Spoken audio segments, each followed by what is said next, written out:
Hola, buenas noches, Isabel. El mundo de las fobias es de lo más variado. ¿Se puede tener miedo a todo o a casi todo? ¿Qué son las fobias? Mira, las fobias es fundamentalmente un miedo, pero un miedo irracional. Un miedo que la propia persona se da cuenta de que no es lógico.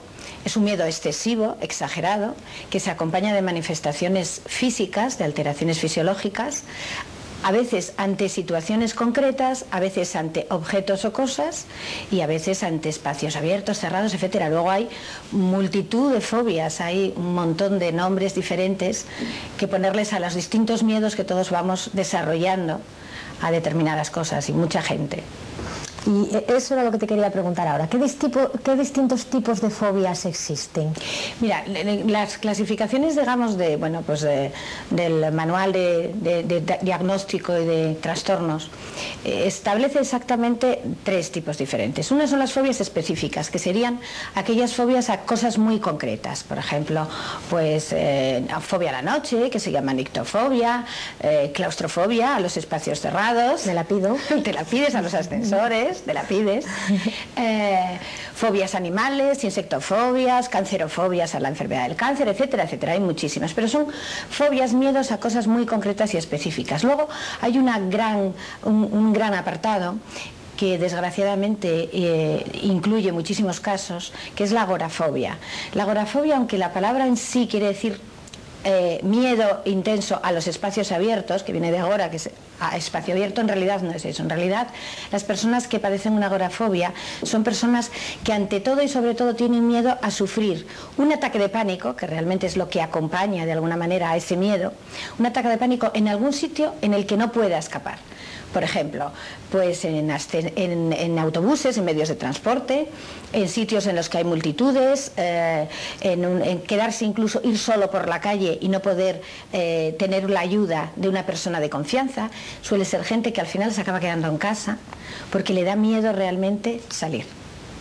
Le da miedo cualquier cosa donde pueda sufrir algún tipo de ataque y no pueda ser socorrido suficientemente bien. ¿Y dónde buscamos las causas de las fobias? Porque alguna causa tienen que tener, porque unas personas las padecen, otras no. Mira, como te decía, hay esos dos tipos de fobias que son muy diferentes en la etiología, en las causas. La tercera gran fobia es la fobia social. Y todas ellas, la fobia social es el problema que tienen algunas personas, el miedo intenso a relacionarse con los demás, a conocer a gente. Por supuesto, ya no te quiero hablar, hablar en público o exponer delante de mucha gente. Tiene que ver con el sentido del ridículo y con otra serie de características. Y la etiología o las causas es diferente, dependiendo un poco de qué tipo de fobia sea, ¿no?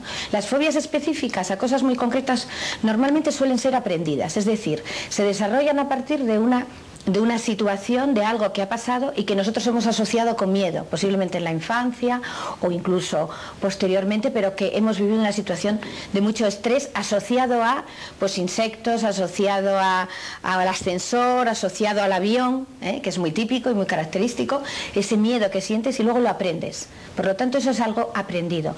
La agorafobia tiene mucha más base biológica, es decir, es algo genético, también se aprende, evidentemente, lo vas reforzando a medida que tú no vas enfrentándote a ese miedo.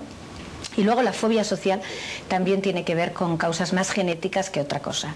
Son quizá mucho más fáciles los tratamientos a las fobias específicas que a los otros dos tipos de fobias, la social y la agorafobia, porque además suele coexistir con otro tipo de trastornos, con un trastorno de ansiedad importante, con un trastorno depresivo. ¿A la fobia social puede ser un inicio una timidez excesiva? Sí, claro. La mayoría de los adultos que diagnosticamos con fobia social han sido niños muy tímidos en el colegio, han sido niños que no se han relacionado muy bien, que no han tenido unas habilidades sociales adecuadas y luego posteriormente con otra serie de circunstancias vitales que pueden vivir, puede agudizarse ese problema y entonces convertirse en una verdadera fobia social, que la fobia social es como la agorafobia totalmente incapacitante, porque llega un momento en que dejan de poder salir, dejan de trabajar, dejan de relacionarse y es absolutamente incapacitante, que es otro de los criterios que tenemos que saber para saber si existe o no existe una fobia.